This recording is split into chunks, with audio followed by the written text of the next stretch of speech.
Et un point donc sur cette annonce qui me tient à cœur parce que je suis persuadé que notre futur, notre avenir, il se fait autour de l'éducation. Notre adoption de l'intelligence artificielle, c'est l'éducation. Donc je regarde très attentivement ce que fait Clara Chapaz, notre ministre de l'IA et du numérique, et sa ministre de tutelle, Elisabeth Borne, qui est ministre de l'éducation. Je veux savoir ce qu'on prévoit dans l'éducation nationale. Il y a quelques mois, on nous avait envisagé une consultation globale de tout le monde sur l'IA pour savoir ce qu'elle devait être à l'école ou pas. Et il y a quelques temps, on nous avait présagé un truc en disant oui, il y aura des formations, mais que pour certaines classes, dans plusieurs années, et ce sera des petites vidéos à la noix, et ce sera tout. Je me disais, bon, ils font une consultation, on va sortir de là, et on va faire bien mieux.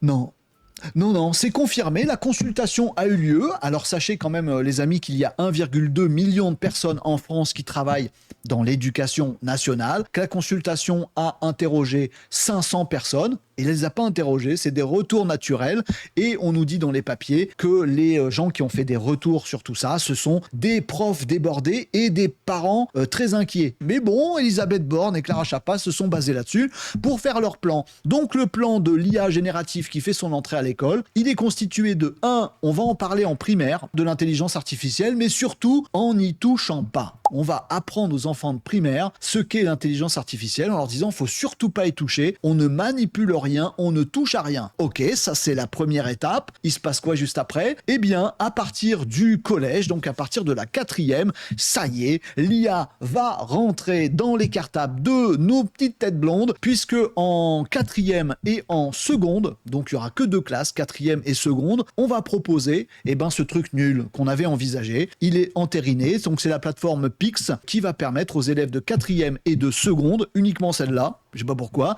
de passer 30 minutes devant des vidéos enregistrées qui vont nous dire les bases de l'intelligence artificielle, le fonctionnement de l'IA et surtout l'impact environnemental qui est désastreux. On va oublier de dire que Google et que les réseaux sociaux c'est bien pire. On va dire les biais, on va dire la protection des données, tout ça en une demi-heure. Et puis les élèves de 4e et de seconde pourront suivre ça en vidéo, hors classe, hors temps de travail, depuis leur maison ou des choses comme ça. Scandale. J'ai pas d'autres mots. Vous me direz ce que vous en pensez en commentaire. Je trouve surtout qu'il y a bien mieux à faire avec la qualité pédagogique, avec les profs qu'on a en France, avec le dynamisme qu'on a en France, avec la curiosité des mômes. On a toute la possibilité pour leur apprendre à éviter les pièges et pour leur faire profiter du meilleur, et on fait exactement tout l'inverse. Je sais pas. Vous me direz ce que vous en pensez en commentaire. Je vais me calmer 2 minutes.